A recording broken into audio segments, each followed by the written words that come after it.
Hey everyone, it's Sarah of sarahsbites.com. Welcome back to my channel. Today's going to be a very quick video because I'm going to show you guys how to make this super simple and quick chocolate frosting when you're really in the rush and on the go and just do not have time to make buttercream frosting.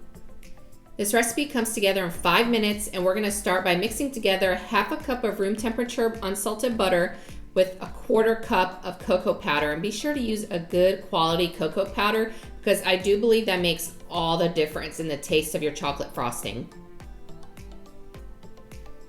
You'll mix these two ingredients for about a minute or so just to make sure that all of that cocoa powder is incorporated very well into the butter, and then go ahead and add in 1 teaspoon of vanilla extract. Give that a quick little mix, and then we'll start adding in the powdered sugar a little bit at a time.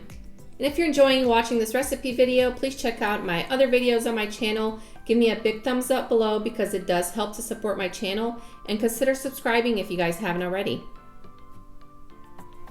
Now we'll go ahead and add in 2 cups of powdered sugar, but what I did was just add in about half of it at first and gave it a nice good stir because you will have powdered sugar flying all over the place.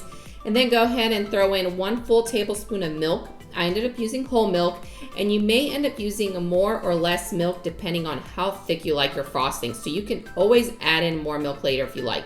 And then just dump the rest of that powdered sugar in there, give it one final stir, and that's it. Your chocolate frosting is pretty much done.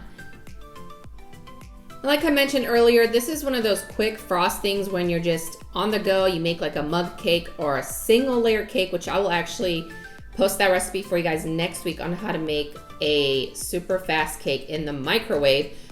This is the type of frosting you want to use because it tastes good and it's way easier and faster to make than a buttercream frosting. And if you want it to taste even a little bit sweeter and have more flavor to it, I suggest adding a little bit more vanilla, but you would just need to balance that out with more powdered sugar. Anyways, thank you guys so much for watching. I will see you guys in the next video next Friday, and please let me know below if you have any other recipe suggestions. Bye.